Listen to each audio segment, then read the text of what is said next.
I'm going to argue that the present financial crisis is far from over.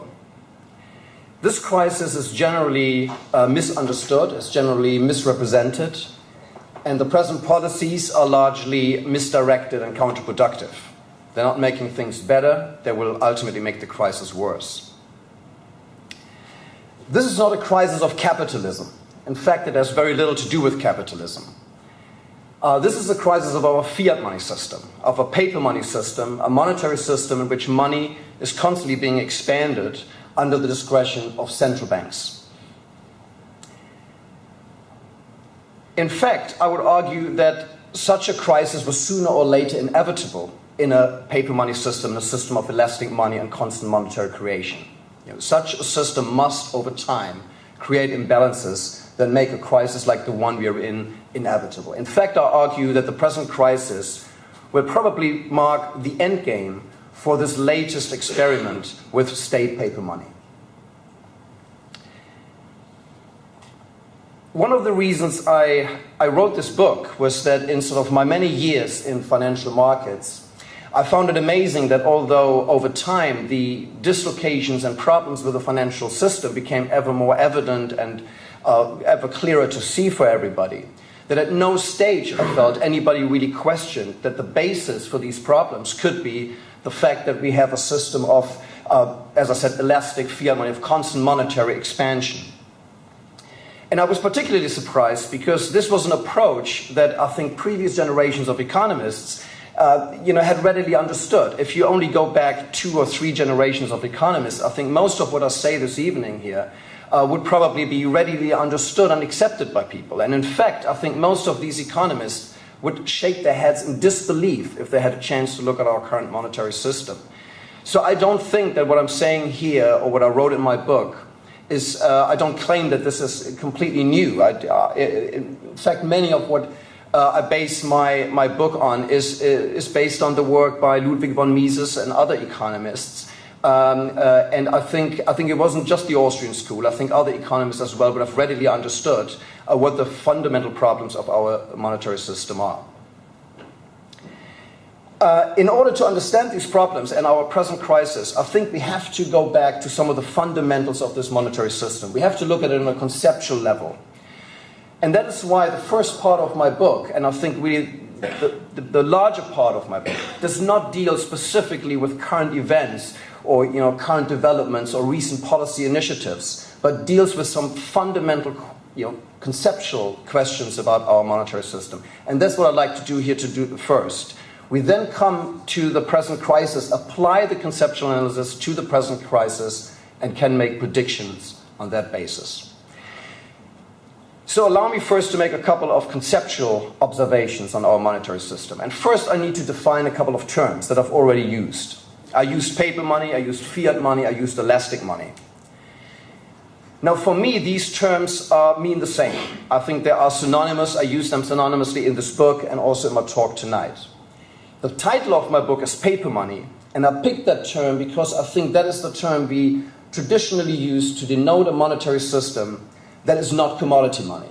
So these are the two conceptual alternatives that we have when we look at monetary systems: commodity money and paper money. Now it's very clear that the historical norm has been commodity money. People have been using money for about 2,500 years. And for all these years, money has been a commodity.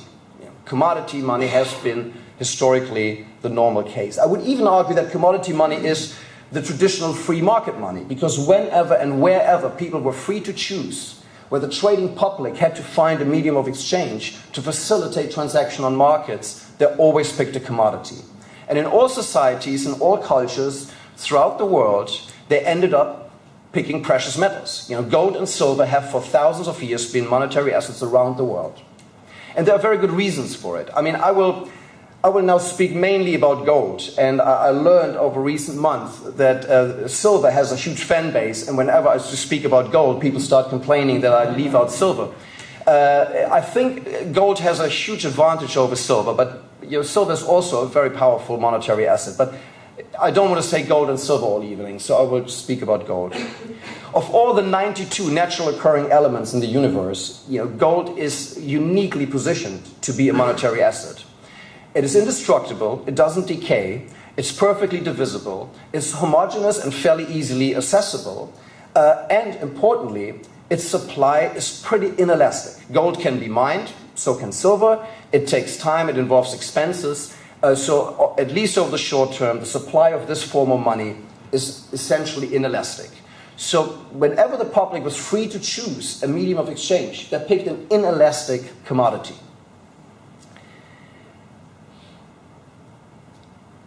So it's clear that in a commodity money economy, there is nobody who can quickly inject additional money into the economy, or who can make sure that over time the supply of money to the economy expands at a predetermined pace. Money in a commodity money world is largely inelastic. And there are two other aspects that I'd like to stress. One is that this form of money is obviously outside of political control. And I'm sure that over hundreds and thousands of years, the trading public wanted to pick a medium of exchange that was outside the control of politics, of kings and whoever was in charge. It's an apolitical form of money, although the state got involved in minting it, mining it, and putting its insignia on it. The state could not control the supply of commodity money. And closely linked to this factor is the point that this form of money has always been international money. Because if gold was a medium of exchange on this side of the border, it was equally gold on the other side of the border, regardless of whose face was printed on the coin. In fact, in the 18th century, the most commonly used medium of exchange in the British colonies in North America were not British coins, but were Spanish silver coins.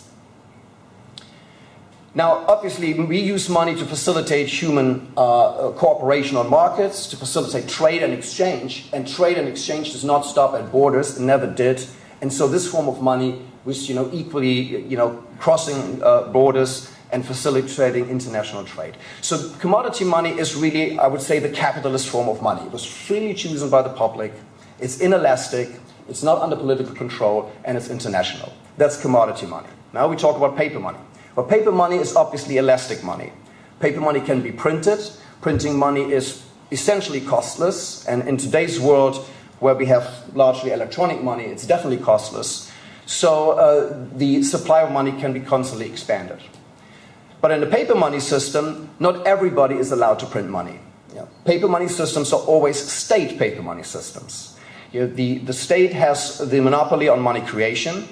It's part of the territorial monopoly of the state. And the state determines who can also create money within its jurisdiction and how much. So this is definitely political money, and it's being issued, and its issuance is being directed for political reasons and for political purposes. In fact, it's interesting to note that never in human history has a complete paper money system come about simply through market forces. There's no point at which the trading public demanded inelastic commodity money to be replaced with some constantly expanding elastic paper money because they deemed this to be more efficient or more helpful for their transactions. Paper money systems are always, by definition, state paper money systems.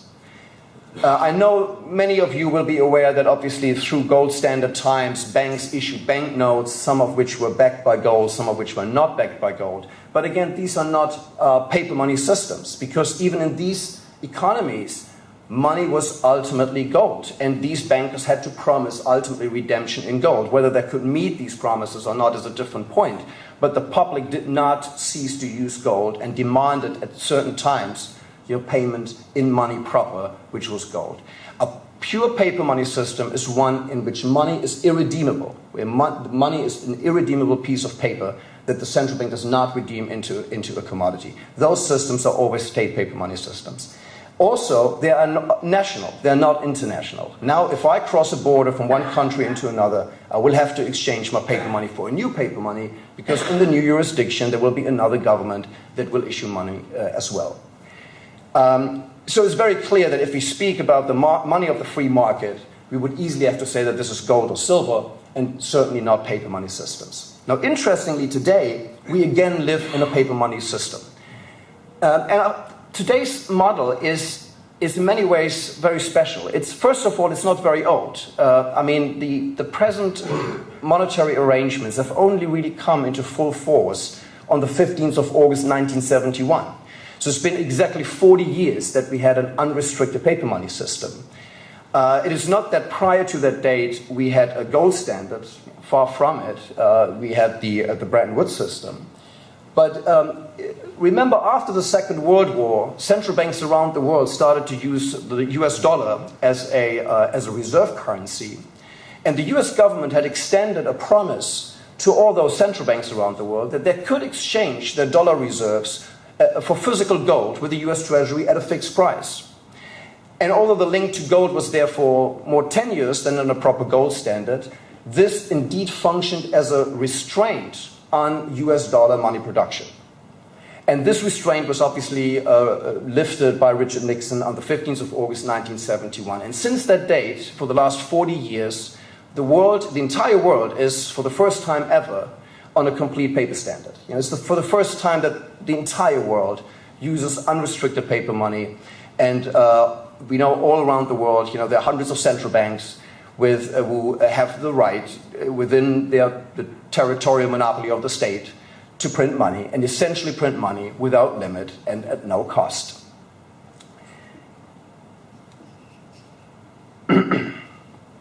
So the first question is now, obviously, is this system, why do we have the system? Why did we go away from the gold system and go to this system? I mean, I think the disadvantages of the system, some of them are already clear from the definition I just gave. The first one is we are now subject to political control in our monetary affairs.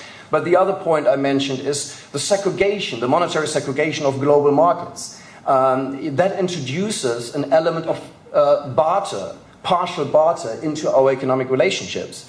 When I receive an income in the UK and I want to spend some of that income in the United States, I cannot take my UK money balances over to the United States and spend them there because the United States has a different paper money system. So I have to find somebody in the market who can do the opposite transaction of the one I'm trying to do, who's buying my pound sterling and who's selling me US dollars. That introduces an element of partial barter into international trade. And the way markets have tried to cope with that is by developing a now very efficient $2 or $3 trillion a day, 24 hours a day foreign exchange market. What's interesting to me is that this market is now deemed to be almost the epitome of modern capitalism and free market, when in fact it's a makeshift. It's a second best solution that people came up with because they had to facilitate international trade in a world in which each country wants to have its own money and print its own money for very national reasons.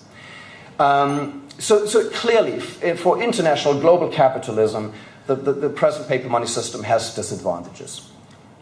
Now, I think that some of the risks and problems with paper money are today understood and readily accepted even by the defenders, the mainstream, who defends the system, and that is obviously the problem of higher inflation. Because in this system, obviously, the state can constantly print money, and that can ultimately lead to a decline in purchasing power. But I will argue that there are much more fundamental problems outside of the price level, with a system of elastic money. But before I come to those points, it's very interesting to note there's another thing that should, right from the start, concern us about current monetary arrangements, which is the fact that this is obviously not the first time we have a paper money system. They have been tried before. In fact, paper money systems have been tried for about 900 years in various countries, various cultures. The first ones date back to the Chinese dynasties of the 11th century. The Chinese invented paper, ink, and printing, and so they were the first to experiment with paper money. And it's very interesting to note that all these experiments ended in failure. Not only the Chinese experiments, but also the ones that were later started in the West. The first one in the Western world is probably the one in Massachusetts from 1690, when Massachusetts was still a British colony, and issued paper money to fund military excursions into Quebec. Then we had paper money systems, obviously, in France under the John Law scheme from 1716 to 1720. Then again in America, the Continentals, issued by the Continental Congress in 1775. We had paper money during the Civil War in the United States, the so-called greenbacks from 1861 to 1879. Britain had paper money essentially from 1797 to 1821. Various experiments in paper money. All of these were implemented for one very clear reason: to fund the government. In each of the cases I just mentioned, there was either a war or a revolution, and the government needed money. There was the same in China, it was the same in all the Western examples I gave. When the state needed needed funding, it issued its own paper currency.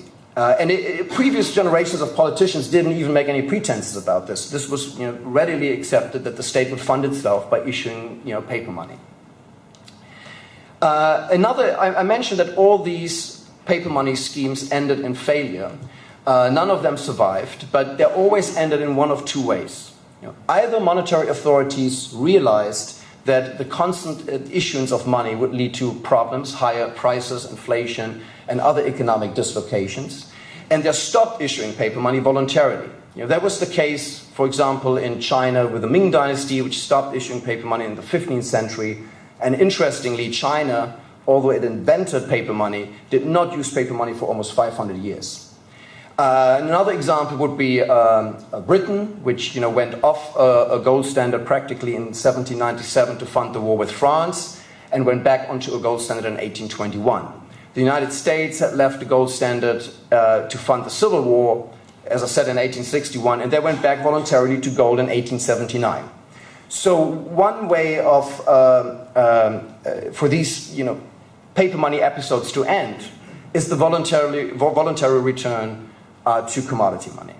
And the other outcome is simply that is not being achieved in time. More and more money is being printed. The public loses confidence in paper money, and this leads to hyperinflation and currency collapse. And these examples are French assignats in 1803 or German Reichsmark in 1923, the first three Chinese dynasties which all issued paper money and saw hyperinflation and currency collapse.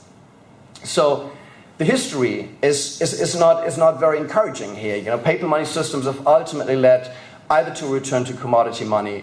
They always led to high inflation and economic instability, and either they led to a voluntary return to commodity money or to complete currency disaster.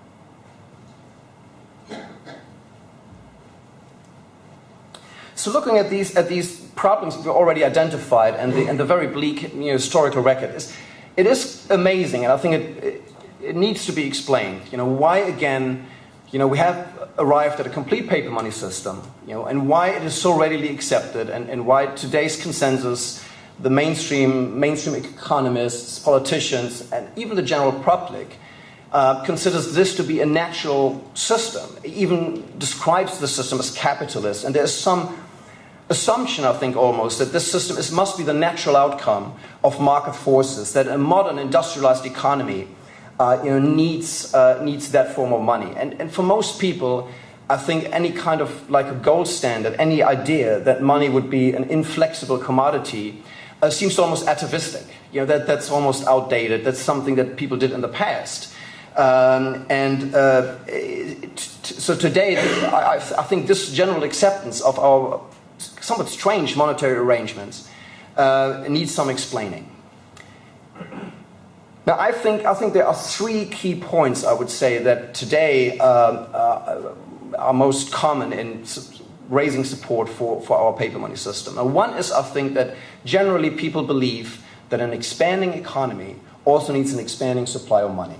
And the idea is sort of it's natural for a growing economy where more transactions occur every year, that somehow we need a larger supply of money to facilitate these transactions. So an economy needs a money producer. Somebody will make sure that the supply of money expands with the economy and therefore allows the economy to expand. Now, it's very clear from the start that we should be a bit suspicious of this point, simply because most of human civilization evolved on hard commodity money. I mean, the Industrial Revolution occurred on a gold standard. And so it's not quite convincing argument. But if we look closer, we can see also on a conceptual level there's no basis for this argument whatsoever. Simply for the reason that money is very different from any other good or service. You know, money is as a medium of exchange. You only hold money for its exchange value and not for any use value. So what that means is that is in the very nature of a medium of exchange, that any physical quantity of it can facilitate any number of transactions and can meet any amount of money demand. Because we can adjust the purchasing power of money so that money facilitates a larger number of transactions or bigger transactions and also meets a larger money demand. And in an economy that constantly exchanges goods and services for money, this happens naturally. You know, if the majority of people have a rising demand for money, that means they sell goods and services or reduce their money spending on goods and services. And therefore prices have a tendency to decline, the purchasing power of money goes up, and the same physical money balances that people hold will now buy more goods that represent more purchasing power. And this is what you really demand when you demand money. When somebody has demand for money, nobody has demand for a certain number of banknotes or a certain weight in gold. You have demand for purchasing power. And the reason you hold money is because you want to have some of your wealth in most readily tradable form, in its most readily exchangeable form. That's money. And that is the reason why, for centuries, a growing economy and developing economy could function simply on the basis of fairly inelastic supply of money.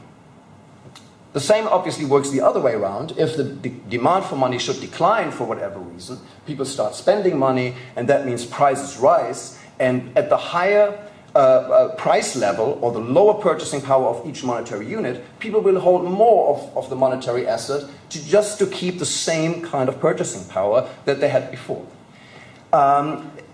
So this is a quite natural process that perfectly explains why even a growing economy does not need a growing supply of money. And I think closely linked to this is because I think at this point many mainstream economists will argue, well, this must mean that the purchasing power of money or the price level is hugely volatile in a commodity money system. Because if demand for money fluctuates, but nobody adjusts the supply of money, that means we must constantly have moves in the price level and the purchasing power of money. Now, this is also not the case, and for the simple reason that if we go back to my previous example, and if you look at in an economy in which the majority of people suddenly have a higher demand for money, they want to hold more of their wealth in readily exercisable form, in the form of money, these people will then sell goods and services, try to accumulate higher money balances. That puts a downward pressure on prices, an upward pressure on the purchasing power of the monetary unit. But the other people in the economy who experience no change in their money demand, who are very happy with the money balances they're holding presently, suddenly realize that their money balances are buying more goods and services now than before. But these people do not want to hold more of their purchasing power in the form of money. In fact, sort of the opportunity cost of holding some of your wealth in the form of money is rising for these people, so they will readily spend the money. And you see that this is a very dynamic process that will tend to offset some of the demand shifts somewhere else in the economy. I'm not arguing here that commodity money will be perfectly stable in its purchasing power. In fact, a perfectly stable purchasing power can never be realized and is a complete fantasy. But what I argue is that we can explain conceptually why an inelastic form of money can accommodate changes in money demand without massive fluctuations in the purchasing power of money. And empirically, this is very clearly seen in all historical data, because inflations and deflations were largely unknown to commodity money systems. Commodity money systems should in fact have a minor tendency to deflate, and conceptually I think that can clearly be shown. But even that is empirically very, very difficult to see. It's a minor secular deflation. But big swings and swings in the purchasing power of money that disrupt the economy were largely unknown to commodity money worlds. It's true that economists only really began to study inflation as an economic phenomenon in the early 19th century, after the Bank of England had gone off gold, as I mentioned earlier, because William Pitt used the bank to fund the war. These generally accepted points. We need more money for a growing economy. I think that does not stand up to any scrutiny, and neither does the point that our paper money system will give us a more stable purchasing power. The opposite is obviously true. I mean, historically, since 1971, the decline in the purchasing power of the dollar and the decline in the purchasing power of the pound sterling have been the most extreme in their 200 to 300 year history. So if you look for swings in the purchasing power of the monetary unit, you will only ever find them in paper money systems. Even at times of coin debasement in Roman times, or even at times of large gold discoveries in the 15th century in America, and a large inflow of gold into Western Europe, even these events, judging by historical data, were minor inflations compared to anything under a pure paper standard. So, stability of purchasing power would argue for a commodity standard, and there is no need in a growing economy to have a growing supply of money. So, again, it leaves us with the question, so why do we have our present system, and why it is so defended, and why is it so readily accepted by people? And I think the key reason for me is that today our paper money system is very closely linked to the banking system and the expansion of bank credit. And I think the key reason why the system is generally considered superior is because it allows the constant expansion of bank credit. And therefore there's a general belief today that by encouraging this expansion of bank credit and therefore lowering interest rates on markets and encouraging extra investment, we can generate prosperity and higher growth rates.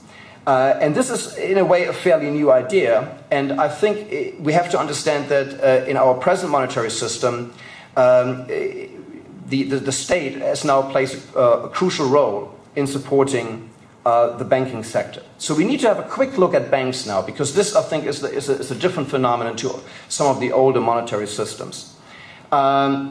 It is clear that banks are also money producers, and this is something that was even the case under gold standard conditions. How do banks do this? Now, obviously, since the start of banking, banks have engaged in what we call fractional reserve banking, which means banks have managed to issue money substitutes, and today we can best think of them as banknotes or deposits at banks. And these money substitutes, or we often call them fiduciary media, were used by the public just as if they were money proper, as if they were gold. And the reason for that is simply that the banks promised that they could be redeemed at any moment for gold, although the banks only kept a fraction of these deposits or these banknotes in physical gold in their vaults. That's why fractional reserve banking.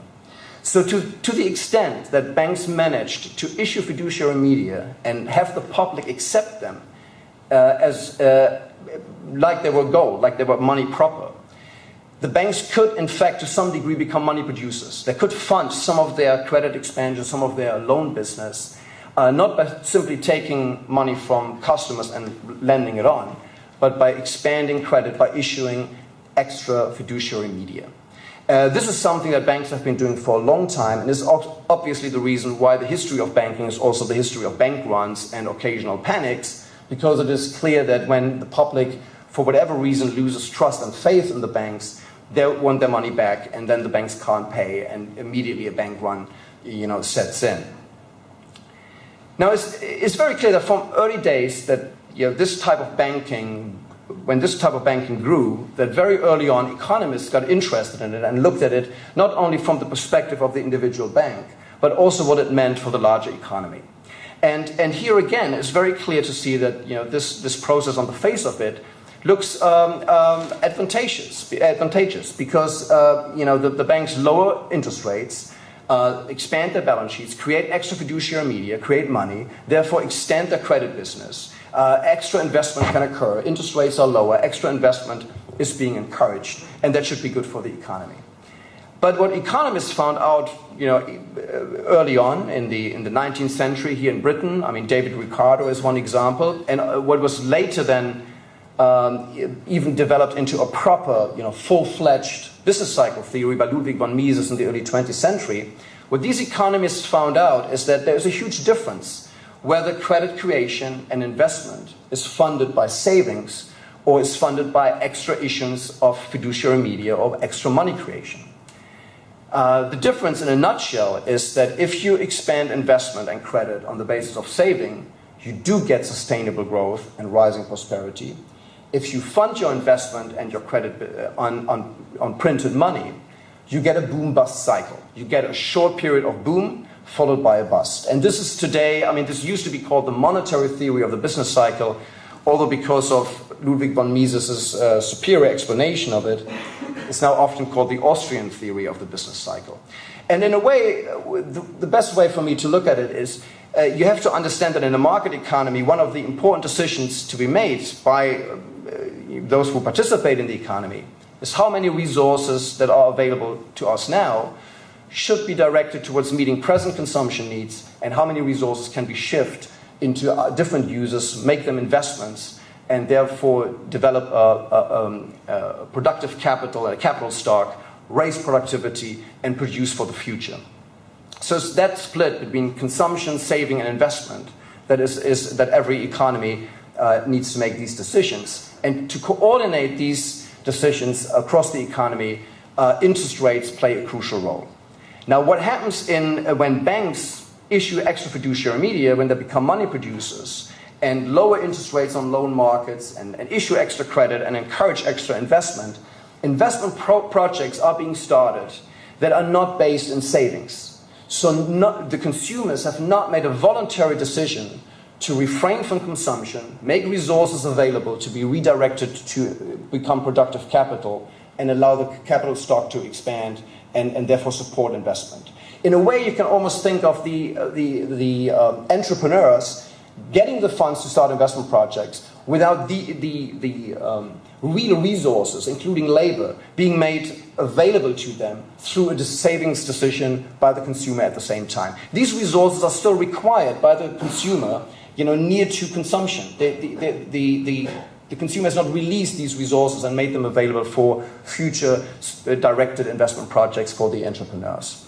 So interest rates are crucial in coordinating this process between saving and investing. This process gets systematically disrupted if you inject money into the markets, artificially lower interest rates. You can create a boom for a while, but sooner or later it becomes clear that nobody has made these resources available. Investment projects can't be seen through to their end. They need to collapse, and then you get the recession and the bust.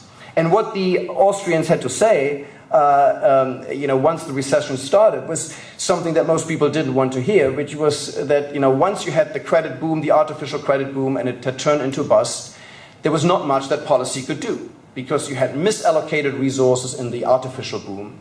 And the only way to get these resources back into line with, the preferences of the consumer was to allow a cleansing recession, to allow these, unsustainable investment projects to be liquidated by the market, and the market move again to some sort of balance. So if you want to avoid a recession, if you do not like a business cycle, what you should do is you should make sure that money doesn't get too elastic. You should maybe make sure that banks do not engage in fractional reserve banking or do not extend credit, too readily. As I said, these ideas already originated in Britain in the mid-19th century, and they had some impact on policy with the Peel Act in 1844, which stopped banks from issuing banknotes, although that had some other unfortunate side effects as well. But when Ludwig von Mises even developed this theory further into the Austrian business cycle theory in the early 20th century, in fact, he had no impact on policy. Because what we clearly can see, if you look back in the 20th century, policy did the opposite of what the Austrians or the British classical economists would have recommended. Because for the last 100 years, we've been making money more elastic. Because it's very clear that politicians like this idea of a credit boom. The idea that banks expand credit, that they can create money and expand their credit business on the basis of money creation, was something that was, politically you liked. Politicians wanted the credit boom. They just didn't want the bust. So the first idea was to provide some kind of backstop. Whenever the boom turned into a bust and the bank runs occurred and people were concerned about the overextended banks, there should be some backstop from the government. And that was the idea of our modern central banks. And it's very interesting that this was even started at times of the gold standard. I mean, the US Federal Reserve was founded in 1913 when America was still on the gold standard. And the idea was to provide, as the name says, a Federal Reserve. Somewhere a government institution that would backstop the banks if they had extended and when the credit boom turns into a bust. Now, it's also clear that what this meant is now that with the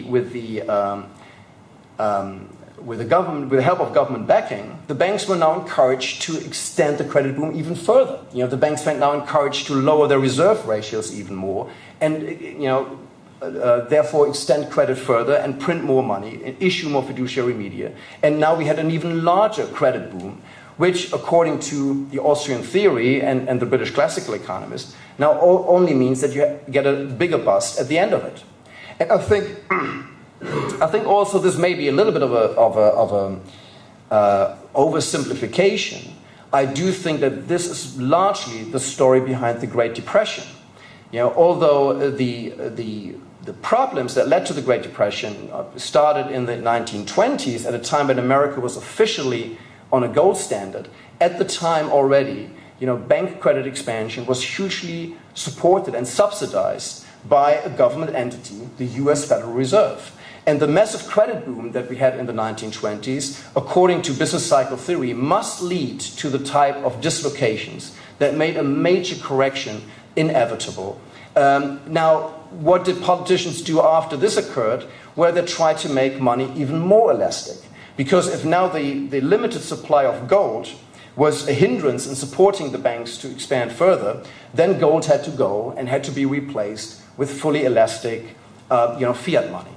And I think this is maybe a bit simplified, but this is in essence the history, how we got to our modern banking system and our modern monetary arrangement. So the idea here is that we can have credit booms, we can have investment booms that are based on printed money, on low interest rates, where low interest rates do not result from accumulated savings, from voluntary decisions by consumers to shift resources from consumption to investment, but where investment booms are funded by money creation and by encouraging banks to lower their reserve ratios, issue more money, and therefore have a long-lasting credit boom. I think the wish behind the current monetary arrangement is simply to have a never-ending credit boom, because whenever the cycle now turns, as it must, according to Austrian theory, the dislocations, the mismatch between savings and investment still occurs. Even in this system now your banks can expand their balance sheets more and print more money and lend more credit. It still leads to a mismatch between investment activity and true voluntary savings of the consumer. So these mismatches and imbalances will still accumulate in the economy. But now the idea is, when the economy rolls over, the central bank can lower interest rates, can print extra bank reserves. Bank reserves are no longer gold, as they used to be in America till 1933. They're now just bank reserves that the Federal Reserve can create out of thin air. There is no limit to how many bank reserves the Fed can produce. So whenever the economy goes into recession, the central bank prints more money and encourages the system to grow even further. So now what we have is we have replaced the short and somewhat brutal business cycle of the gold standard era plus fractional reserve banking into what I would call the super credit mega cycle. And in a way, I would argue that this cycle must also end at some stage, because now that we've done this for the last 40 years in some shape or form, whenever we had a recession, we lowered interest rates, encouraged extra bank lending, and what that meant is that the recession was not allowed to unfold completely, and this was even called managed recessions. For 40 years now we had managed recessions. The recessions were not allowed to cleanse the system of the misallocations of capital. But interest rates were lowered again, new bank reserves were created, and another boom was generated, which meant that now imbalances are being accumulate in the economy, and imbalances grow over time. Now, my point in my book is that this process must have an end game, because if the Austrians are right, and I think they are, that such a process must lead to imbalances and dislocations. At some stage, these must catch up with us. And my argument in my book is that we pretty much reached that point. Now, what would you expect in a system that I just described? I think the first you would accept that the booms get shorter and shallower, and the recessions get more persistent and get more difficult to get out of.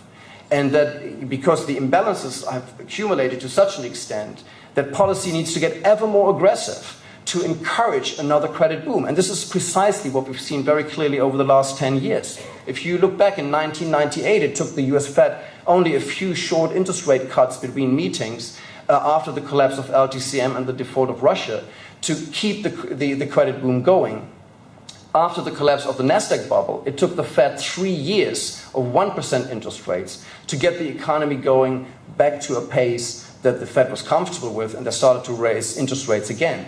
But remember, at that stage, the economy was so full of imbalances and so addicted to cheap money and low interest rates that any hikes in interest rates already derailed it again.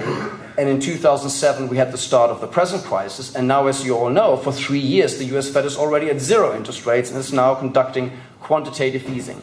And I do think that what we see right now is, in a way, the logical endgame of the system, in the way that the imbalances in the economy are so big that the private banks and the private sector is reluctant to expand their own balance sheets ever further because of the recent crises. The private sector is reluctant to take on that extra risk and is lacking quite readily the capital to do so, and that now the central bank must take on these assets directly.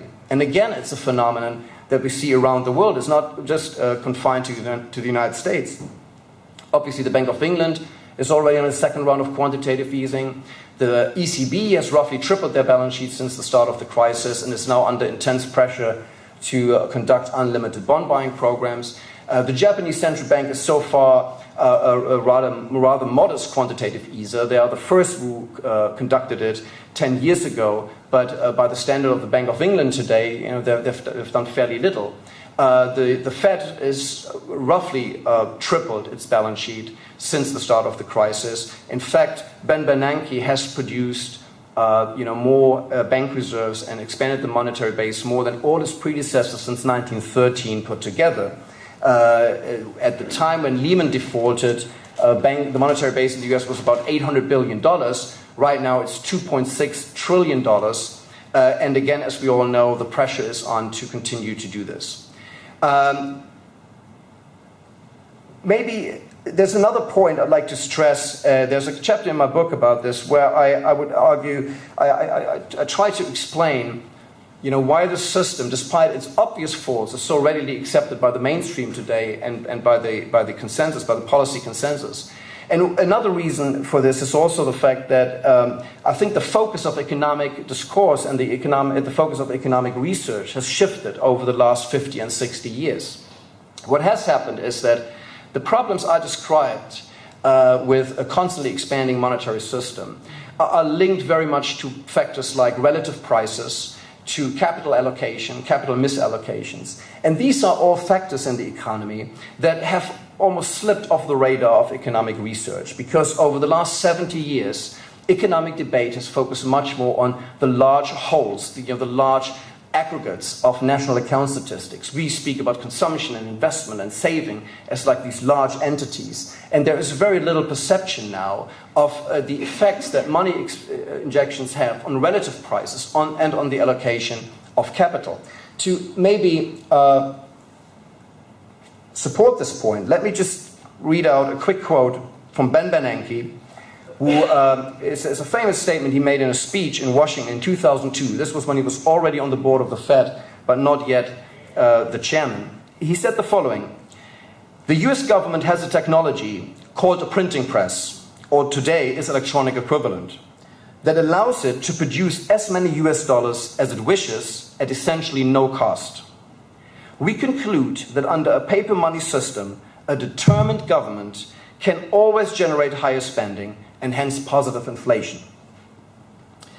Now, he did make the statement when he spoke about the risk of the US suffering from deflation, so we should put it in that context. But I think in a way, in that one statement, he has almost summed up all the points I tried to make tonight, although he considers them all positives, while I consider them negatives. He says clearly the US can print as much money as they like. As I explained, there is no limit to how much money can be created. Interestingly, he says the Fed can print as much money as they like, and he does not mention money demand.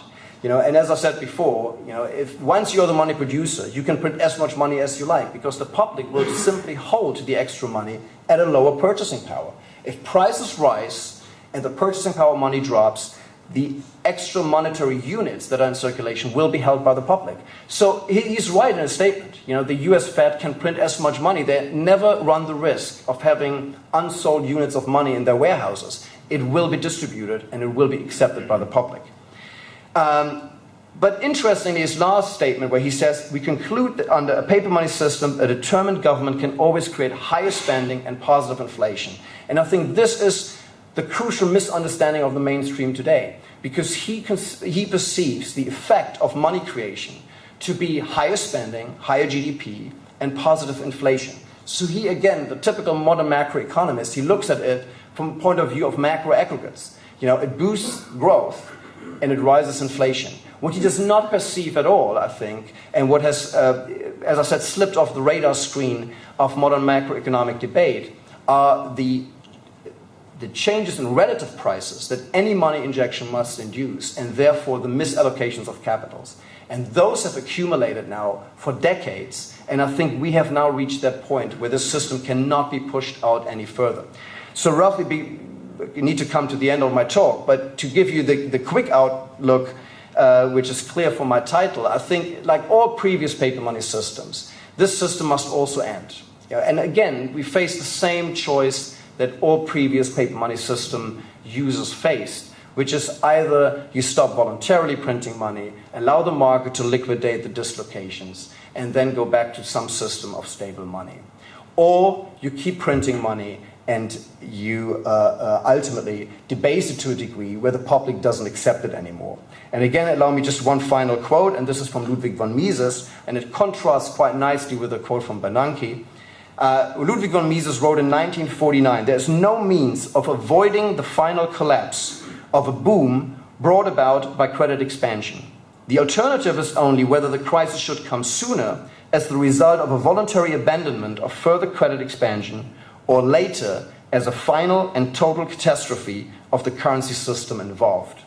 And my outlook is that we have now reached a point where the dislocations over the last 20, 30, 40 years of constant money expansions are so big, dislocations in the form of overextended and weak banks, excessive levels of debt, now largely public sector debt around the world, and distorted asset markets, where these dislocations are so big that I believe it is deemed politically unacceptable to allow the market to liquidate these dislocations. And therefore, I think, unfortunately, people will opt, or politicians and monetary authorities will opt for the second solution that Mises offers, which is continue printing money and ultimately go for money collapse. Thank you very much.